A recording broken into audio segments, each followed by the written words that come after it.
China has accused the U.S. of illegally flying balloons across its airspace more than 10 times since January 2022. The accusation, which according to CNN was made by the Chinese Foreign Ministry without evidence, comes less than a day after China said it was preparing to shoot down an unidentified object flying near its eastern coast. The White House denied China's accusation, CNN reports, and a spokeswoman for the National Security Council, Adrienne Watson, wrote on Twitter yesterday, "Any claim that the U.S. government operates surveillance balloons over the PRC is false.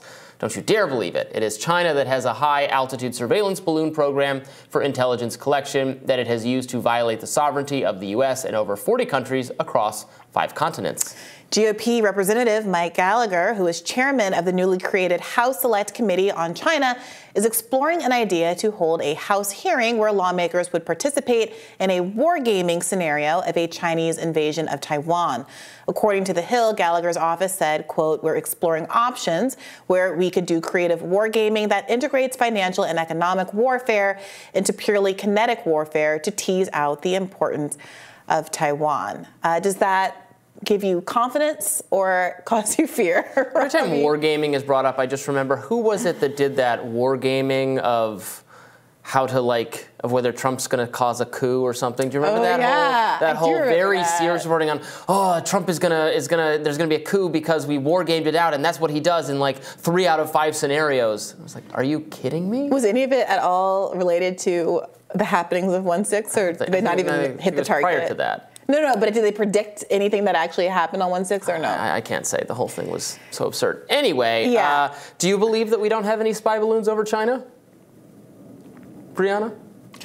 I obviously cannot say. I'm not privy to intelligence information. However, I don't really need to look at the... That was in the classified documents in, were they in Joe Biden's garage or in Mar-a-Lago that says classified U.S. spy balloons? I mean, look, many leftists, maybe I can find what I'm pulling up, but many of the left have been pointing out the maps of military bases that are surrounding China and how kind of rich it is to be complaining about these weather balloon surveillance technologies when we know that we engage in a very substantive presence very near these countries that we are freaking out about if they just float a balloon our way. And I don't mean to minimize it. Who knows what intelligence the balloons are able to collect, whether or not it's meaningful, and whether who it's knows is a good question, and I have not gotten a straight answer, and I've not heard it on television when I've watched the news. I've not heard it from people I've asked about this. It's not clear to me what information we expect that the balloon is capturing that their satellites couldn't capture. I don't understand that.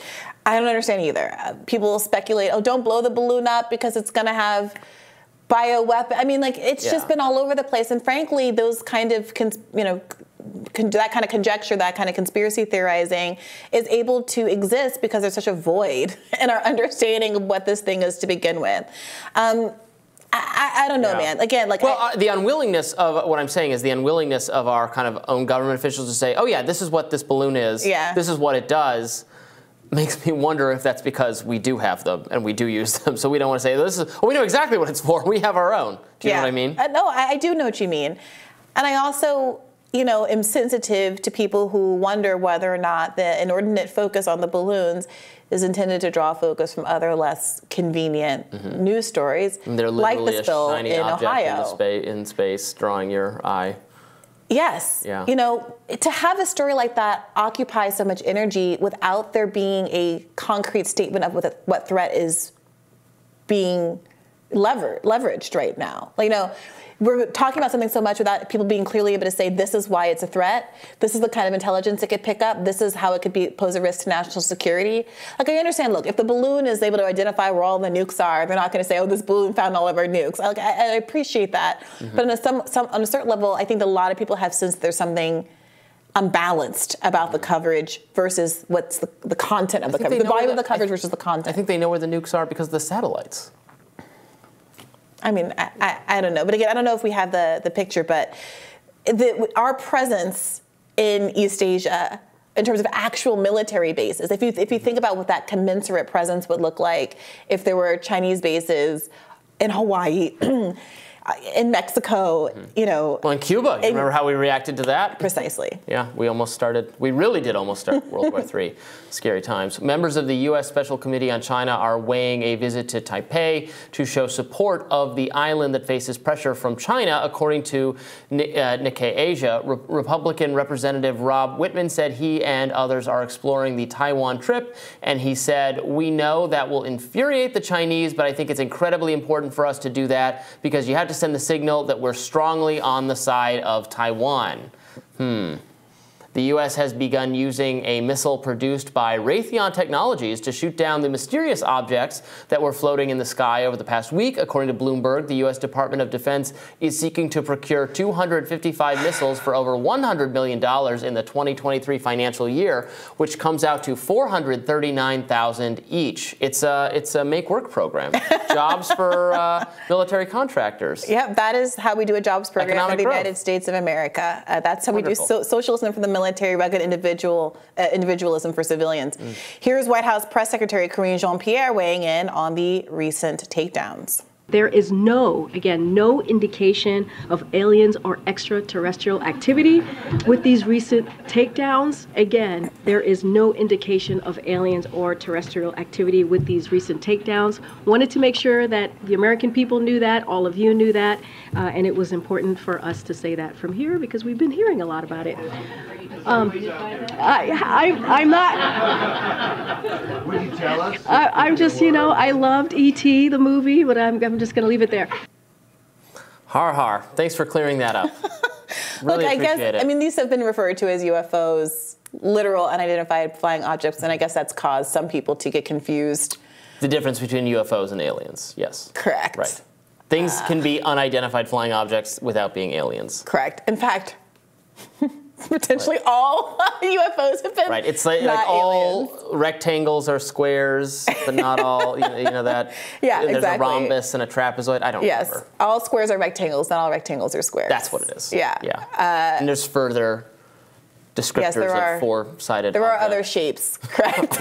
You're acing this one, Robby. But yeah, look, I am not mad at her having a little fun at the podium or whatever, but it is. Has she made a statement at the podium about the oil spill in Ohio? I don't know. Like, it just feels like a really weird resource shift here, resource allocation rather, that's happening here from the White House. Yeah, well, they don't want to talk about what's going on in East Palestine. So 21 hours ago, she had a White House press briefing where she did not say a single thing about the Ohio explosion. And it's worth, I've got to land this point, it's worth noting that we just finished having a national conversation about railroad workers not being able to have time off. Part of this, we were learning more and more about what actually caused the accident. But part of the concern that the railroad workers were articulating is that they have two people driving these trains, manning these enormous trains, that they are being tasked with doing checks. Two people having to walk up and down enormous lengths of the chain to take care of any technical issues and to check to make sure everything is technically okay. Yeah. They didn't look under the car where it was on fire, according to the reporter. Part of the issue. Do they actually have the staffing and ability to do that? They've been arguing that they don't. And in fact, the railroad industry has been trying to get them down to one worker per train, not even having like the backup that we expect of pilots to have, despite the fact that these trains are carrying enormously hazardous materials a lot of the time. And so to be having this conversation, or for the White House not to be having a conversation about what's happening in Palestine, Ohio, at the same, just a month after Joe Biden crushed a railroad strike that was aimed at basically having more support for railroad workers and their ability to actually take time off and change the really high pressure staffing choices that they make in order for the railroads to constantly be going, never taking any breaks, cutting the margins very, very thin. It's hard not to see a connection between these things, and it doesn't surprise me that Joe Biden doesn't want to face the fact that this crash is the consequence of a number of policies that people like him have backed over the years, including just earlier this year. All right, well, we will continue to follow this story, and we'll have more Rising for you right after this. Stay with us.